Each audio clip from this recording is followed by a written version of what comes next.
Welcome to my 1970s comic book bar chart race. We're going to look at the best-selling comics year by year on the newsstands during the decade of 1970, going 1 year at a time. We're using the actual given annual sales statistics for each title. You can see the numbers. They're going to fluctuate year to year.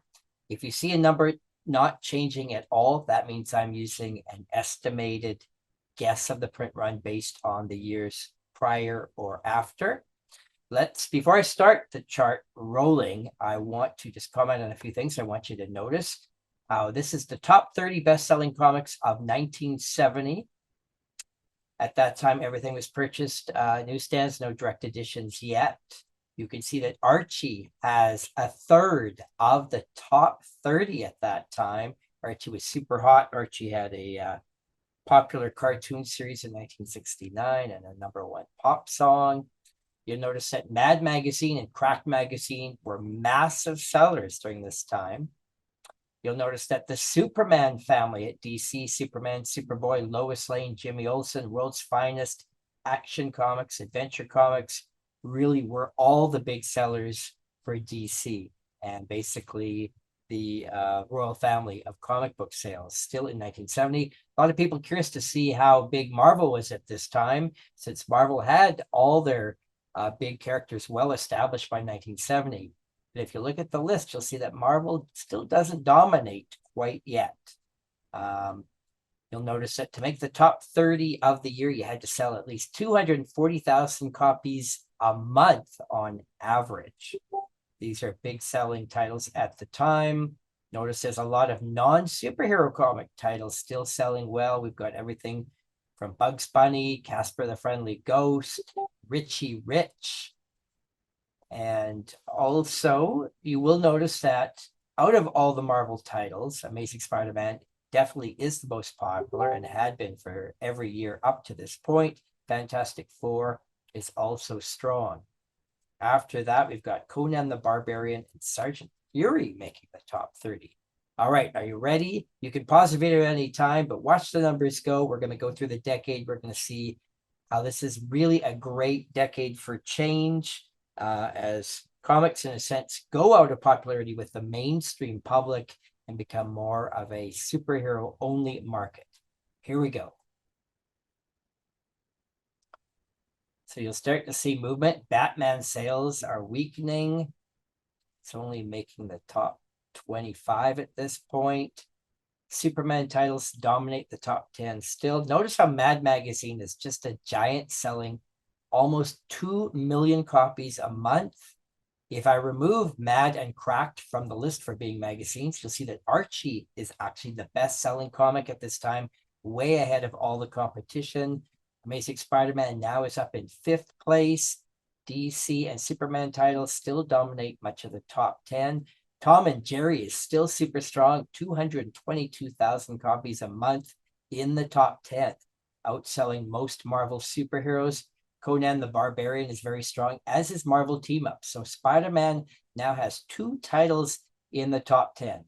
The Archie titles overall are starting to weaken, but we've got some interesting books down at the bottom of the list. Beep Beep the Roadrunner, Dennis the Menace, Uncle Scrooge, Donald Duck are some of the interesting titles aimed at younger readers. Spectacular Spider-Man comes out, and now Spider-Man for the first time has 3 titles in the top 10, and Superman is now finally weakening, just as Superman gets the first major big box office superhero movie. By 1977, the Marvel superheroes are really starting to take more and more of the list. DC is weakening at this time. Batman barely on the list, but still in the top 30. X-Men makes the list for the first time. So now the video has got to 1979, and now it's restarted. So again, you can watch the video and pause it anytime. I'm just going to let it run for a second time. You'll notice different things every time you look. So let me point out a few different things that I might notice. Cracked Magazine is super strong at over 440,000 copies a month. As I mentioned, Archie was super strong. What's interesting about this bar chart is usually we're watching sales numbers grow, but if you've actually been looking closely, you'll see that every number is actually shrinking every year. Comic sales in the 1970s were getting worse and worse. Inflation was kicking in. Comic book prices were going up almost every single year in price. That had not happened. The decade started at 15 cents. By the time we get to 1979, comics are already at 40 cents an issue. That is more than double the price. Here in 1975 is when we just start to feel the power of Marvel. DC really is relying on Superman titles, though Swamp Thing kind of snuck in at the bottom of the list there. Justice League of America also was quite strong. Still a few Archie comics at the bottom of the list. Notice Star Wars comes in super strong out of nowhere and is now the best-selling comic in 1977 for all publishers, not counting the magazines. So Marvel finally has the bulk of the top 10 here at the end of the decade. And I'm going to pause the video just as we get to 1979 so you can take a closer look at where we are at the end of the decade. X-Men, for the first time, has finally cracked the top 30. So those issues like Giant Size X-Men, X-Men 94, not really big sellers overall, did not make the top 30, wouldn't have made the top 40, probably didn't even make the top 50 best-selling title around 1975. But of course, X-Men popularity is growing greatly at the end of the decade. Sales are finally starting to increase. But keep in mind, when you put things in perspective, X-Men finally tops Tom and Jerry of all titles at the end of the decade. Batman, Superboy, Action Comics, still fairly strong overall. But again, keep in mind, I said that the numbers have been dropping every month. So these numbers at the end of the decade are so much worse than where they started in 1970. You'll notice that Incredible Hulk becomes super popular at the end of the decade because he gets his own TV series. And actually, the Hulk title benefited more from the TV series with a boost of 100,000 more sales a month than the Superman title did from the Superman movie. Superman sales only boosted up about 20,000 a month due to the movie, even though the movie got lots of hype.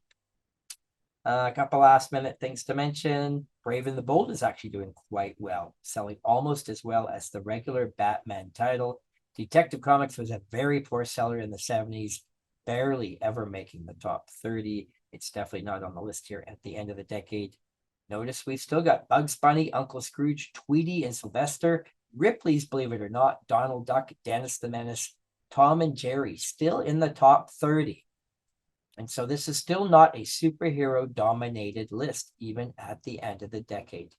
I was born in 1971, so I was mostly reading comics in the late 70s, and I really didn't have a favorite publisher. I was really 50%, 50-50 between DC and Marvel. So that whole Marvel domination, it's definitely starting to happen at this point.